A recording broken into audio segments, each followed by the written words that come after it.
We've talked about weekly check-ins in our previous videos, but here it is. So first, starting with the new hire name, manager name, and check-in date.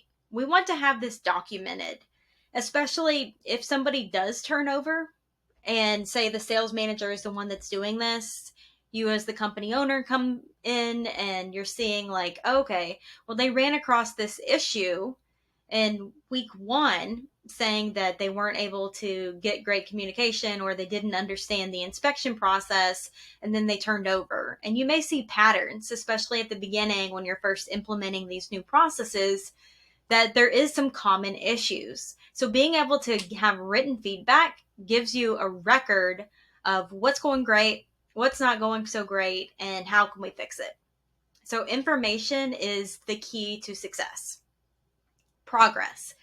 Asking the new hire, how do you feel you're doing this first week? What have you learned? Any issues that you've come across? Have you noticed anything that's given you a little bit of difficulty? It could be a potential problem.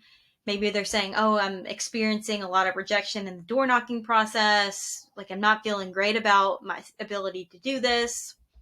Any questions that they might have. And I really like asking these pointed questions, and this has worked great for our clients across the country, is asking these pointed questions in a one-on-one setting. You're going to get the information that you need. Some people are going to be afraid to speak up in a group setting or not wanting to cause any waves, but when you're asking directly, what issues are you having? What questions do you have that I can answer? You're going to be able to get that information and find problems right then. You're not going to be waiting till 30 days and wondering why they've turned over, because we're having an honest and sincere conversation and we're documenting it. Is there any additional training that you feel like you need? And this will be a natural conversation if they're saying, I'm having difficulty understanding table closes or taking photos on the job site. And this is a great way to say, okay, we've got training for you to either a video that you need to watch, come in 15 minutes early tomorrow, and we can go over inspections. Actually, you're going to meet with Billy out in the field and do some shadowing this coming week. So you can immediately start problem solving. And manager feedback. So this is where the manager is going to be talking about how's the new hire progressing, any concerns, what is one positive thing that you see them doing. Maybe the only positive thing you can think of is they're showing up and they're putting in good effort, and one area of improvement needed. So being very specific and giving that feedback, that's what helps people feel engaged. People live for development. When they feel like that they are being developed and they're, even the manager's taking, even if this is 15 minutes out of their week to give this attention to the new hire, they are going to feel engaged. They are going to stay with the company.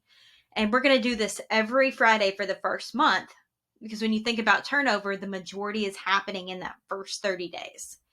And sometimes the mindset is, okay, well, we're just weeding people out anyway because they were never going to make it.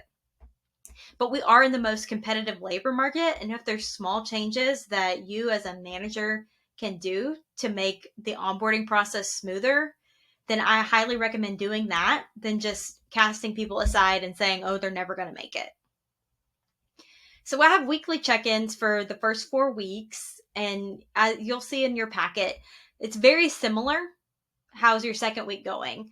Very similar issues, questions, and asking for what additional training you're going to need, manager feedback.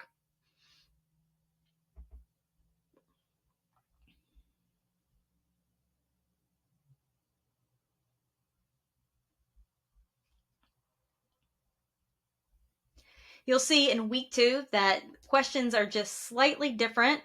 We're going to be doing check-ins for the next 4 weeks. And each week